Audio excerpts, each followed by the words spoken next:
পড়াশোনা করবে না, ভালো করে পড়াশোনা করবে। আজকে আমি যে জালিমদের জন্য চলে যাচ্ছি, আপনারা দোয়া করবেন আমরা যেন সেই জালিমদের হাত থেকে রক্ষা পাই। আর ইনশাআল্লাহ আগামী 12 তারিখ আমরা জাতির উদ্দেশ্যে বলবো, দাঁড়িপাল্লার জয় নিয়ে যেন আমরা ঘরে ফিরতে পারি ইনশাআল্লাহ।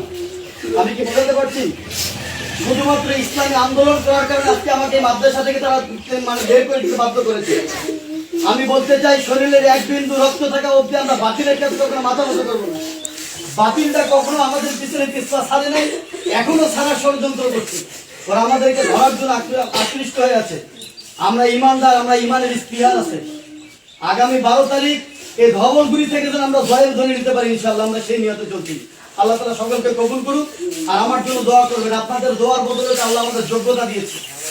আমি যেখানে যাব সেখানে ইনশাআল্লাহ ইন্টারভিউ হোক, যেটাই হোক, যেখানে থাকবো ইনশাআল্লাহ, কোনো সমস্যা নেই। তাই বলে আমি সকল অঙ্গ সংগঠনের বাতিলদের কথা বলছি না, কিছু সমস্ত ওই দলের ভাইরাও আছে আমাদেরকে ভালোবাসে মন থেকে, তারা কিন্তু উচ্চস্বরে কথা বলতে পারতেছে না। তারা নীরবে আমার জন্য কান্না করছে, রাত্রিবেলা আমাকে ফোন দিয়েছে, আমরা কিছু করতে পারতেছি না। তাই আমরা বলি, যাদের জন্য আজকে আমি এই জায়গা ত্যাগ করলাম, আমার মনে হয় অল্লাহি আলাম, আল্লাহ রাব্বুল আলামিন হয়তো বা এই জায়গা থেকে ইসলামের ধ্বনি মনে হয় বের করবে ইনশাআল্লাহ। দোয়া করবেন, আমি বাচ্চাদের জন্য দোয়া করি। আর এই মাদ্রাসা যেন ইনশাআল্লাহ কিয়ামত পর্যন্ত যেন এই মাদ্রাসার পরিচালনা হয়। আর দোয়া করবেন আল্লাহ যেন আমাকে শহীদের তামান্না হাসিল করায়। মানুষের মায়ের খাবো, পিটন খাবো, প্রয়োজনে জীবন দিও, তারপরে জামাত ইসলামী ছাড়ার কোনো সুযোগ নেই, কারণ মরলে শহীদ বাঁচবে কাজে ইনশাআল্লাহ। আসসালামু আলাইকুম।